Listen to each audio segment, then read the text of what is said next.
कुल देवता बनाते थे तो पहले उसके विषय में संपूर्ण जानकारी लेते थे। किसी का को गुरु बनाते थे तो उसका पहले परीक्षण किया करते थे, तब किसी को अपना गुरु बनाते थे। चूंकि हम अपने जीवन में जिसका चुनाव करने जा रहे हैं उसकी आवश्यकता हमारे जीवन में, संपूर्ण जीवन में बनी रहेगी, इसलिए पानी पियो छान के और गुरु बनाओ जान के। लेकिन अब हमारे ना मन में कुछ आचार रह गया है और ना ही विचार। जो कोई मिल गया बस जिससे मन लग गया। कुछ लोग तो ऐसे होते हैं समाज में, आपसे बताएं कि उनको अपने मन मुखी यदि गुरु मिल गया जो सही रास्ता ना बताए, जिस रास्ते में वो चलते हैं उसी में पीठ थपथपाए, हाँ भैया बहुत बढ़िया करते हो, अभी इस चौराहे में लूटते थे अब वहां पूरा एकदम अपना खजाना ही बना लो। तो जो उनके मतानुसार चले ऐसे गुरुओं को ज्यादातर लोग पसंद किया करते हैं।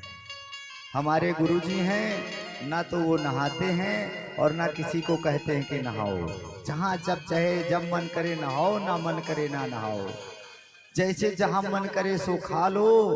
कोई उनका ये नहीं है कि नहीं बाजार में नहीं खाओ, बिना नहाए नहीं खाओ, ऐसे कोई नियम नहीं है। हमारे गुरुजी तो बड़े अच्छे हैं। जो एकदम मनमुखी हुआ उसी को हम गुरु बना लेते हैं। गोस्वामी नाभादास जी अपने पदों में कहते हैं, लेकिन नारद जी ऐसे चेला नहीं बनते हैं, पहले गुरु को भी टटोलते हैं कि गुरु बनने योग्य है भी कि नहीं, इनमें योग्यता है कि नहीं।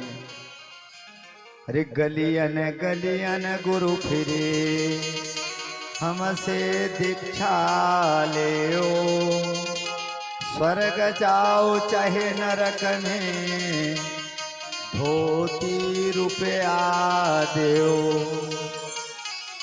अब गुरु लोगों की यही विशेषता है, गली गली घूम रहे हैं, भैया हमसे मंत्र दीक्षा ले लो, तुम स्वर्ग जाओ चाहे नरक में, हमसे उससे मतलब नहीं है।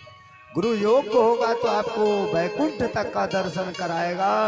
परमात्मा से यदि साक्षात्कार कराने में कोई समर्थ है जीवात्मा का तो मात्र और मात्र गुरु ही है।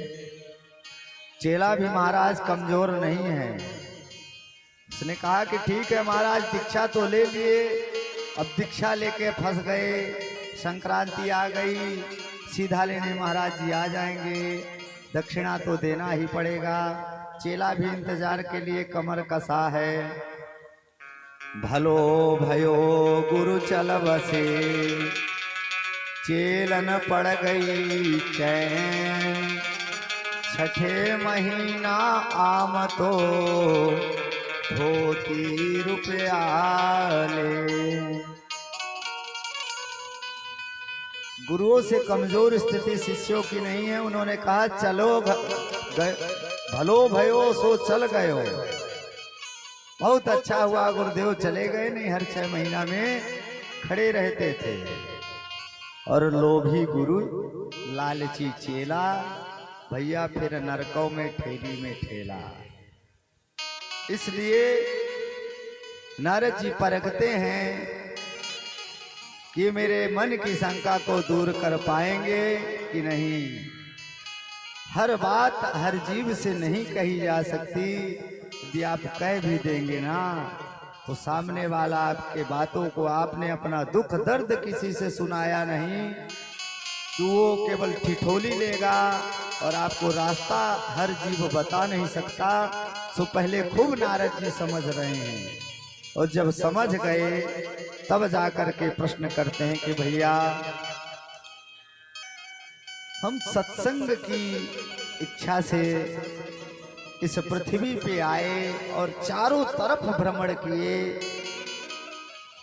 परंतु हमें कहीं भगवान का सत्संग नहीं मिला। सो एकदम विकल होकर के मैं अधीर हो गया। सौनकादिक ऋषियों ने कहा कि भैया दिल्ली मुंबई घूमने गए रहे होगे तो दिल्ली मुंबई में सत्संग कहाँ मिलेगा। सत्संग करना है तो तीर्थों में जाना पड़ेगा, देवालय में जाना पड़ेगा, मठ मंदिरों का सहारा लेना पड़ेगा, संतों का संग करना पड़ेगा। नारद जी अपना दुखड़ा बताने लगे कि भैया मैं कोई दिल्ली मुंबई नहीं गया था, सत्संग की कामना से मैं कहां कहां भ्रमण किया। पुष्करम चा प्रयागम चा काशीं गोदावरी तथा हरिक्षेत्रम कुरुक्षेत्रम श्रीरंगम सेतुबंधनम एवमादेषु तीर्थेषु भ्रमणतः इतस्ततः।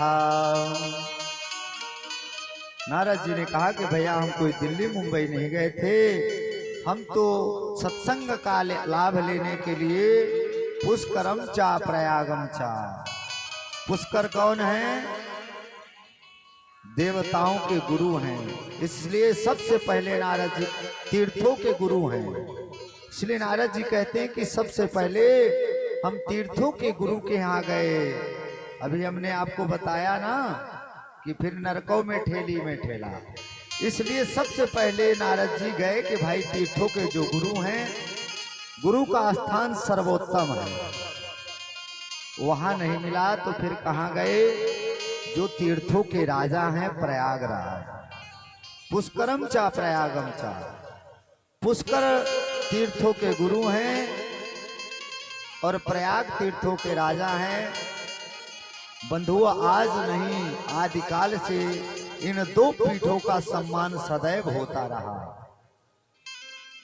अनेक युगों में भी गुरु पीठ और राजपीठ का सम्मान खूब होता रहा।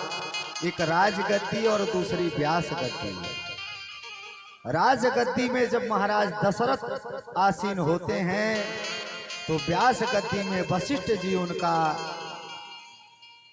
रास्ता बताते हैं।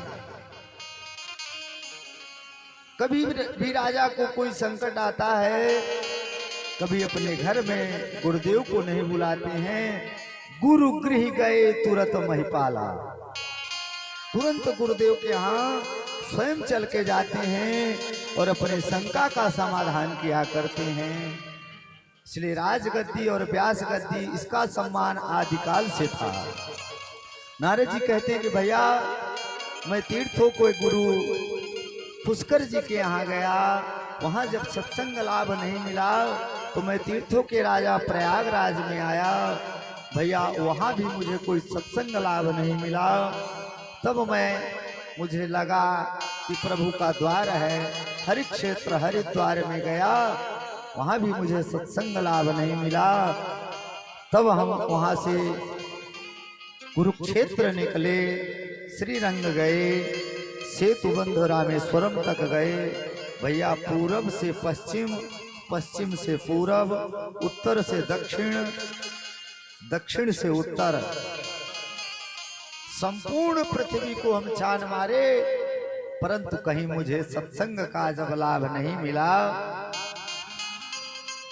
तब मुझने देखा, हमें दिखा क्या? जब तक हम भ्रमण किए तो हमें दिखा क्या? हमने देखा क्या कि तपसी धनवंत दरिद्र ग्रही कलि कौतुक तात न जात कही।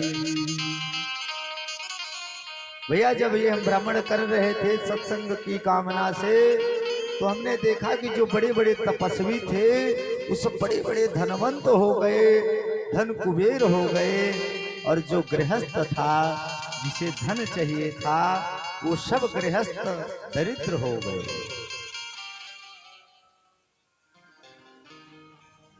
तरुणी प्रभुतागे हे श्याल को बुद्धदायक।